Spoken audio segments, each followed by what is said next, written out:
पनवेल तालुक्यातील कुंडेवहाळ गावात दिनांक 24 ऑक्टोबर रोजी घडलेल्या धक्कादायक घटनेनं परिसरात खळबळ उडाली होती।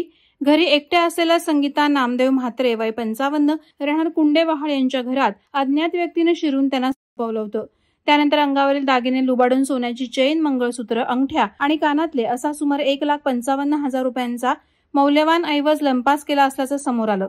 विरोध केल्यामुळे संगीता म्हात्रे यांना संपवल्याचा प्राथमिक अंदाज पोलिसांनी व्यक्त केला होता। सदर घटनेची माहिती मिळताच पनवेल शहर पोलीस ठाण्याचे अधिकारी आणि कर्मचारी तात्काळ घटनास्थळी दाखल झाले। मात्र घटनास्थळी सीसीटीव्ही फुटेज किंवा प्रत्यक्षदर्शी साक्षीदार नसल्याने आरोपीची ओळख पटवणं आव्हानात्मक ठरलं। वरिष्ठांच्या मार्गदर्शनाखाली वेगवेगळी पथकं तयार करण्यात आली। येथील एका महिला पोलीस पथकाला परिसरातील रहिवाशांची चौकशी सोपवण्यात आली। महिला सहाय्यक पोलीस निरीक्षक प्रज्ञा मुंढे, सहाय्यक पोलीस निरीक्षक सारिका झांजुणे, पोलीस उपनिरीक्षक प्रियांका शिंदे आणि पोलीस शिपाई विशाल दुधे यांच्या पथकानं परिसरातील सुमारे 30 रहिवाशांची सखोल चौकशी केली।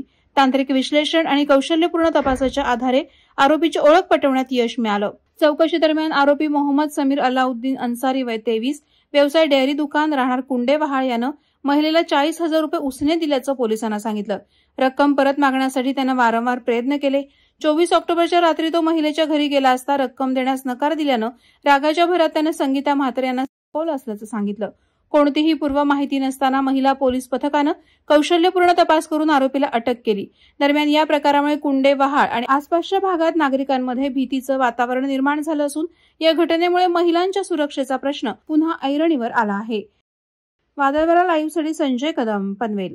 नवी मुंबई व रायगड जिल्ह्यातील ताज्या बातम्या आणि घडामोडींसाठी सबस्क्राईब करा वादळवारा लाईव्ह चॅनल आणि दाबा बेल आयकॉन।